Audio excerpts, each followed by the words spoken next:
June 19, 1944, Philippine Sea.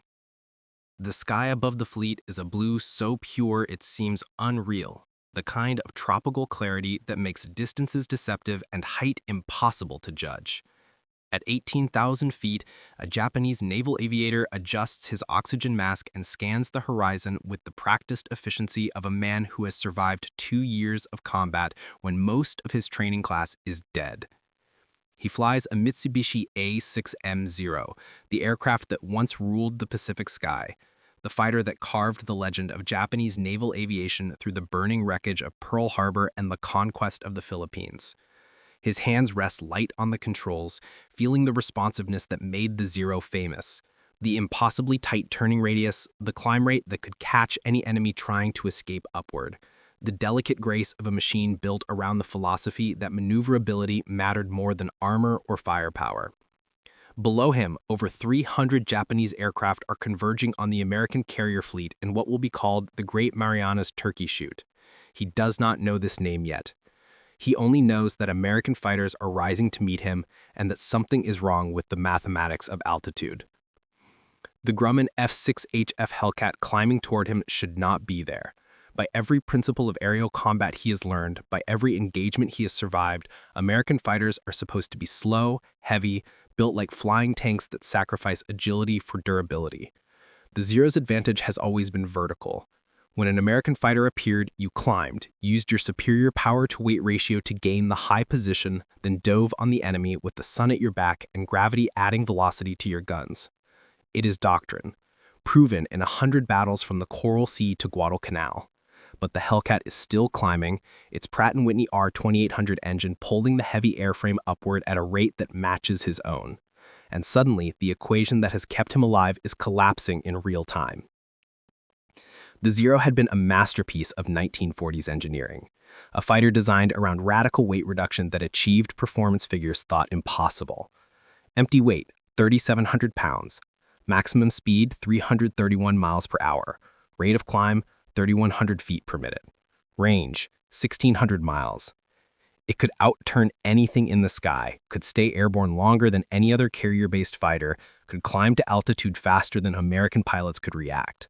Japanese naval aviation had built its entire tactical doctrine around these capabilities, had trained pilots to exploit the Zero's advantages through aggressive maneuvering that turned dogfights into knife fights, where Japanese skill and aircraft agility would prevail. And for 2 years, it had worked. American fighters, the Wildcat, the Buffalo, early model P-40s had been outclassed, their pilots forced to develop defensive tactics that avoided turning combat and relied on diving attacks and immediate disengagement. The Zero had made Japanese pilots believe they were samurai of the air, that their warrior spirit combined with superior aircraft would be sufficient to defeat American industrial might. But the Hellcat was not the Wildcat. It was heavier, empty weight 9,238 pounds, more than twice the Zero's mass. It was faster, maximum speed 380 miles per hour. And most importantly, most impossibly from the Japanese pilot's perspective, it could climb at 3,500 feet per minute, outpacing the Zero in the one dimension where Japanese fighters had always held superiority. The Hellcat was not designed to outturn the Zero. American engineers had accepted that the laws of physics made that impossible without sacrificing the armor, self-sealing fuel tanks, and heavy armament that kept pilots alive. Instead, they had built an aircraft that could match or exceed the Zero in speed and climb, that could dive faster and pull out harder, that gave American pilots the ability to dictate the terms of engagement by controlling altitude and energy.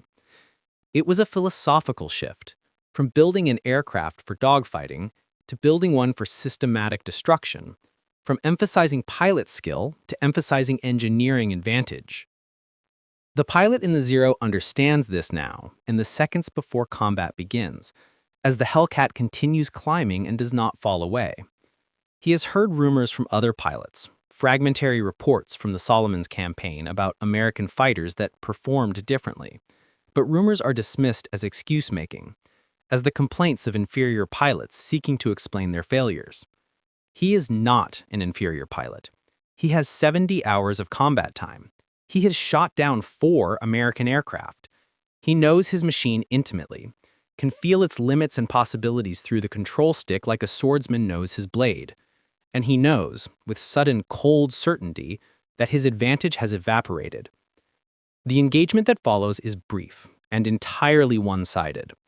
The Hellcat pilot, 22 years old, from Iowa, with 30 hours of combat experience and 200 hours of training that emphasized energy tactics and aircraft capability over individual heroics, does not attempt to turn with the Zero.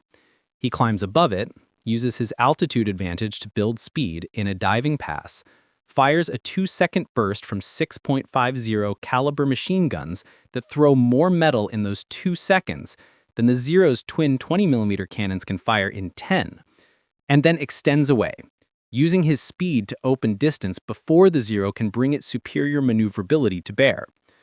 The Japanese pilot attempts to follow, pulling his aircraft into a climb to pursue, but the Hellcat is already gone, already climbing again, already repositioning for another attack that will come from an angle the Zero cannot defend against because it cannot reach the altitude in time. The mathematics are brutal and decisive. The Zero carries 60 rounds per gun for its 20mm cannons, 700 rounds for its machine guns. The Hellcat carries 400 rounds per gun across 6 machine guns, 2,400 rounds total, enough to sustain multiple engagement attempts, enough to miss and try again. The Zero's fuel tanks are unprotected. A single .50 caliber round through the wing can ignite aviation fuel and turn the aircraft into a fireball. The Hellcat's tanks are self-sealing, its airframe armored around the cockpit and engine, designed to absorb damage that would destroy a Zero and still bring the pilot home.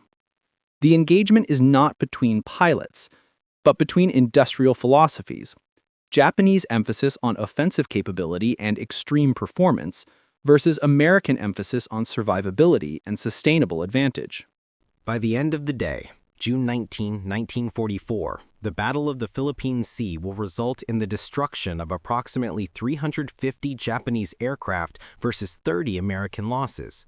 The kill ratio, nearly 12-1, is so lopsided that American pilots will joke about the turkey shoot, a term that obscures the systematic nature of the slaughter.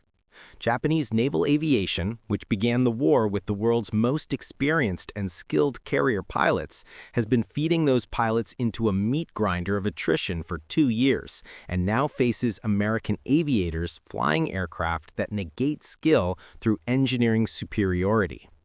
The Zero, once the symbol of Japanese aerial dominance, has become a coffin for pilots who have been trained in tactics that no longer work against an enemy that has solved the equation of air combat through brute application of technology and industrial capacity.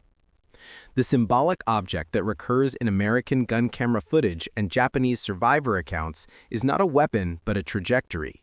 The contrail of a Hellcat climbing vertically after an engagement, leaving a Zero behind and below, its pilot straining to follow and failing, watching the American fighter disappear into the sun with an ease that mocks years of training and tradition.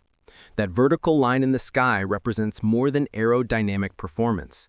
It represents the collapse of the assumption that had sustained Japanese naval aviation, that spirit and skill and the perfection of the warrior code could overcome material disadvantage. The pilot in the Zero survives the first pass because the Hellcat's burst misses by meters, the rounds passing beneath his wing in a line of tracers that looks like a rope of fire.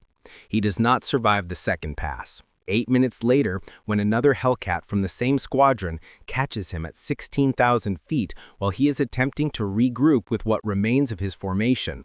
The 50 caliber rounds punch through his unarmored fuel tank, and the Zero becomes a torch, falling toward the ocean, trailing black smoke and carrying with it the myth of Japanese fighter invincibility.